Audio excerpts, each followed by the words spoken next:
होई ये वही जो राम रचि राखा, कोकर करत बरावे शाखा। होगा वही जो ईश्वर ने आपके तकदीर में लिख रखा है। और कहते हैं कि विधि के विधान को कोई टाल नहीं सकता। जो होनी है वो होकर रहेगा, इसमें आप भी हस्तक्षेप नहीं कर सकते हैं। आज से 563 ईसा पूर्व एक राजा हुआ करता था दोस्त, जिसको शाक्य वंश का राजा कहा जाता था और उनका नाम शुद्धोदन था। उसको एक बहुत बुढ़ापे में एक संतान हुआ, जो कि बहुत बुढ़ापे में एक पिता के संतान हुए और जिनका नाम आगे चल करके बुद्ध पड़ा। तो अलग अलग जगह से ज्योतिषियों को बुलाया गया कि इसका नाम देखो, इनका भविष्य देखो कि इनका भविष्य क्या होगा। तो आधे ज्योतिषी ने बोला कि राजन ये राजा बन जाएगा, आधे ज्योतिषी ने बोला कि सन्यासी बन जाएगा। उसमें एक छोटा ज्योतिषी था जिनका नाम था कोदन्ना। उन्हें उंगली उठाई और स्पष्ट तौर से कहा कि राजन ये सब राजपाट, ये सब धन वैभव सब छोड़ देगा और ये सन्यासी हो जाएगा। तो राजा को बहुत ठेस पहुंची कि एक बुढ़ापे में एक संतान हुआ है और ये भी सन्यासी हो जाएगा, तो राजपाट संभालेगा कौन। तो बोला इसका उपाय क्या है। तो बोला कि इसको भ्रम में रखो, इनके सामने दुख नाम की चीज़ नहीं आनी चाहिए। अलग अलग ऋतुओं के लिए, अलग अलग सिद्धार्थ के लिए घर बनाए गए थे। बूढ़े व्यक्ति को इससे दूर रखो, मृत सैया से इसको दूर रखो। और इतिहास कहती है कि युवराज के लिए अलग अलग ऋतु के लिए अलग अलग घर बनाए गए। बूढ़े व्यक्ति से इसको दूर रखा गया, मृत सैया से इसको दूर रखा गया। पीले पत्ते इसके बाग में नजर नहीं आए, क्योंकि इसको देख करके सन्यास जाग उठता है। और इस घटना के बहुत सारे सालों के बाद जब युवराज जब बड़े हो गए तो उसको एक योग महोत्सव में भाग लेने जाना था, जिसका उद्घाटन युवराज ही करते थे।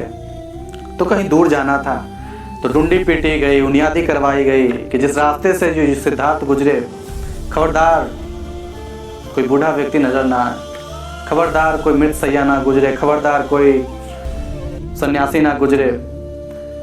और ठीक वैसा ही इंतजाम किया गया जैसा युवराज अपने महल में देखा करते थे। सारथी ने रथ तैयार किया और रथ तैयार करके आगे बढ़ा। युवराज उस रथ पे बैठे और आगे बढ़ा। और कहते हैं कि ईश्वर ने जो आपके तकदीर में लिख दिया हुआ है, इसको कोई चाह कर भी बदल नहीं सकता। जो होनी है वो हो करके ही रहेगा। उस दिन होना था कुछ बड़ा। सिद्धार्थ गुजरा और जैसे ही थोड़ी देर आगे निकला, सिद्धार्थ ने वो देखा जिनको वो देखने के लिए मनाही थी। सिद्धार्थ ने एक व्यक्ति को कुंभ करके देखा, कुंभ करते हुए देखा, जो झुक के चल रहा था। तो सारथी से पूछा कि सारथी ये झुक के क्यों चलता है, ये कौन है। तो बोला कि महाराज मुझे इस संदर्भ में कुछ बताने की आज्ञा नहीं है, अनुमति नहीं है, तो मैं आपको नहीं बताऊंगा। तो युवराज ने बोला कि तेरी गर्दन उड़ा दी जाएगी, बताओ कि ये आदमी झुक के क्यों चलता है, मरता क्या ना करता। बोला कि महाराज ये बूढ़ा हो चुका है। बोला कि ये बूढ़ा क्या होता है। तो सारथी ने कहा कि महाराज ये जवानी के बाद की एक अवस्था है। तो सिद्धार्थ ने कहा कि क्या मैं भी एक दिन बूढ़ा हो जाऊंगा। तो बोला कि सबको होना है।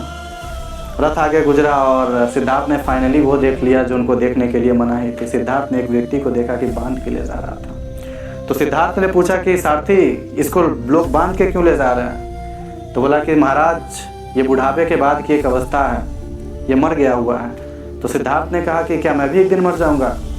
तो सारथी ने कहा कि यथावत जो आया है सो जाएगा, राजा रंक फकीर, जो आया है सो जाएगा। रथ आगे गुजरा और फाइनली सिद्धार्थ ने वो देख लिया जो उनको देखने के लिए कभी नहीं देखना चाहिए था। उन्होंने एक व्यक्ति को गिरे हुए वस्त्र में देख लिया। तो सिद्धार्थ ने पूछा कि इंसान इस वस्त्र के, इस रंग के कपड़े क्यों पहने हैं। तो सारथी ने कहा कि महाराज ये सन्यासी है और ये सब कुछ छोड़ चुका है, राजपाट धन वैभव सब छोड़ चुका है, क्योंकि इस धरती पे दुख है, कलेश है, तकलीफें हैं। और इतिहास कहती है कि सिद्धार्थ उस दिन योग महोत्सव में भाग लेने नहीं गया और वहीं से रथ को बोला कि लौटा ले, और सिद्धार्थ ने उस दिन गृह त्याग कर दिया। मैं फिर कहता हूँ दोस्त कि इस विधि के विधान को कोई टाल नहीं सकता है। इसमें आप चाह कर भी आप हस्तक्षेप नहीं कर सकते। वो इतने बड़े राजा होने के बावजूद भी सोचा कि विधि के विधान को हम बदल दें, लेकिन ईश्वर के बनाए संसार में जो कुछ भी हो रहा है सब ऊपर वाले की मर्जी से हो रहा है। होगा वही जो राम रचि राखा।